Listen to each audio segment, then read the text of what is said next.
बाकी राज्यों से बात करें, लेकिन वो वोट शेयर क्या सीटों में कन्वर्ट करा पाएगी भारतीय जनता पार्टी खासतौर से?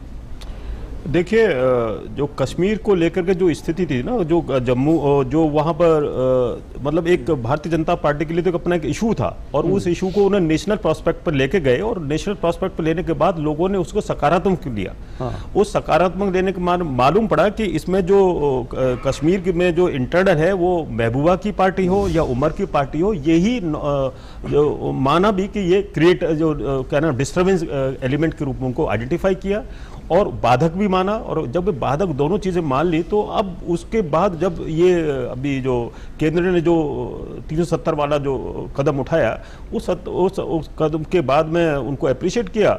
और जो लंबे समय मतलब 30 सालों से जो लोग जो देश के विभिन्न जगहों पर थे, परेशान थे, मतलब विस्थापित हो रहे, देश के नागरिक हैं और वो विस्थापित होकर के रहे, किन परिस्थितियों में रहे, उनके दैनिक जीवन की सभी चीजें डिस्टर्ब हो रही थी, वो सारी चीजें अब उनको लगा कि हमारे स्टेटहुड वाली स्थिति भी आ गई, हम वहाँ के देश के नागरिक के रूप में, वहाँ के अपने लोकल नागरिक, वो सारी चीजें हैं। अब वहाँ पर करना तो ये और जरूरी है कि जो वहाँ विस्थापित हो गए कि वह सकुशल उनकी वापसी हो और सुरक्षित वापसी हो।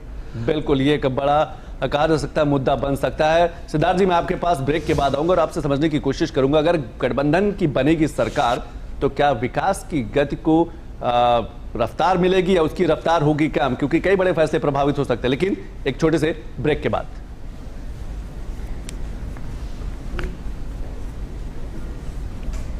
क्या बात है, बहुत फिट लग रहा है।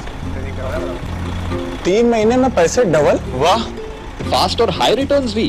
क्या स्कीम है? कल तो नहीं थी यहाँ, और कल होगा भी नहीं। तूने कभी 5 ओवर में डबल सेंचुरी मारी है? ऐसे स्कीम के बहकावे में आके हम धोखा खा सकते हैं। और आरबीआई कहता है अपना पैसा सुरक्षित रखो और समझदारी से निवेश करो। अगर ज्यादा रिटर्न के पीछे भागोगे तो रिस्क भी उतना ही उठाओगे, और फास्ट रिटर्न से बच के, और फास्ट बॉलिंग से भी। आरबीआई कहता है जानकार बनिए, सतर्क रहिए। तो तस्वीर कहा जा सकता है कि घड़ी के कांटों की तरह लगातार साफ होती जा रही है, क्लियर होती जा रही है। बस अब एक बार बम्बास्टिक होगी सिर्फ जीत की, हार की वो चेहरे, और कई बड़े चेहरों की ये जो रुझान है, ये जो तस्वीर है, ये जरूर क्लियर कर देती है, साफ कर देती है कि कई बड़े चेहरे इस बार शिकस्त खाएंगे। कई बड़े चेहरों की इस प्रतिष्ठा जो है वो अब दांव में नहीं है, प्रतिष्ठा उनकी दांव में लग चुकी है, और कुल मिलाकर कहा जा सकता है कि वो शिकस्त खाने को तैयार है। और ये कुछ तस्वीर आपके सामने थोड़ी देर में जरूर आएगी। लेकिन सिद्धार्थ जी, जब हम गठबंधन की सरकार की बात करते हैं, पहले 2004 से 2014 या उससे पहले भी हम लोगों ने देखा कि गठबंधन की सरकार में जो खींचतान होती है, विकास प्रभावित होता है, आर्थिक रफ्तार प्रभावित होती है। लेकिन क्या आपको लगता है इस बार जब गठबंधन की सरकार बनेगी, जिस तरीके से अभी रुझान आ रहे हैं, यह असर आगे भी देखने को मिलेगा? क्योंकि पिछले 10 सालों में तो बड़े फैसलों वाली सरकार मोदी सरकार मानी गई है। देखिए, कुछ बड़े फैसले निसंदेह प्रभावित हो सकते हैं जो एजेंडा में रहे हैं सरकार जो अब तक चल रही है उसके।